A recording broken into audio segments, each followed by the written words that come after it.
পানির অপর নাম জীবন। পানি ছাড়া জীবনের অস্তিত্ব টিকিয়ে রাখা অসম্ভব। আমাদের শরীরে 60% পানি। আমাদের শরীরকে সুস্থ রাখতে দিনে কমপক্ষে 2 লিটার পানি পান করা উচিত। আমরা যখনই তৃষ্ণার্ত বোধ করি তখনই পানি পান করি। সঠিক সময়ে সঠিক পরিমাণ পানি পান না করলে শরীরের জন্য ক্ষতিকর। সঠিক পরিমাণ পানি পান করলে আমাদের কোষগুলোকে শক্তিশালী করে। দিনে পর্যাপ্ত পরিমাণ পানি পান না করলে পানি শূন্যতা দেখা দিতে পারে আর শরীর দুর্বল অনুভব হতে পারে। আপনার প্রস্রাব যদি হলুদ হয় তাহলে আপনার শরীরে পানির ঘাটতি রয়েছে, কিন্তু পানির ভারসাম্য থাকাকালীন যদি আপনি অনবরত পানি পান করেন তাহলে আরও সমস্যা সৃষ্টি হতে পারে।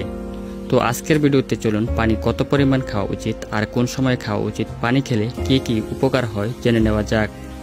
শোয়ার ঠিক আগে পানি পান করা উচিত নয়। আপনার যদি ঘুমানোর আগে পানি পান করার অভ্যাস থাকে তাহলে ঘুমানোর আধ ঘন্টা আগে পানি পান করুন। ঘুম থেকে উঠেই পানি পান করুন। ঘুম থেকে উঠেই 1 গ্লাস পানি পান করলে দেহের কর্মক্ষমতা বৃদ্ধি পায়। খাবারের আগে পানি পান নয়, তবে খাওয়ার আগে অল্প পরিমাণে পানি পান করতে পারেন। তৃষ্ণা না পেলে পান করা উচিত নয়। ব্যায়ামের পর অল্প করে পানি পান করতে পারেন।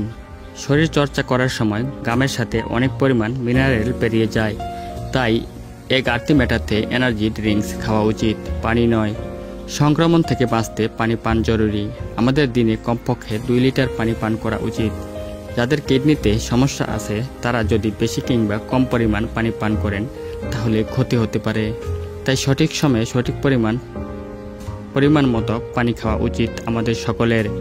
এছাড়াও মুখের ব্রণ, তৈলাক্ত ভাব, স্কিনে শুষ্ক ভাব দূর করতে পরিমাণ মতো পানি পান করা উচিত।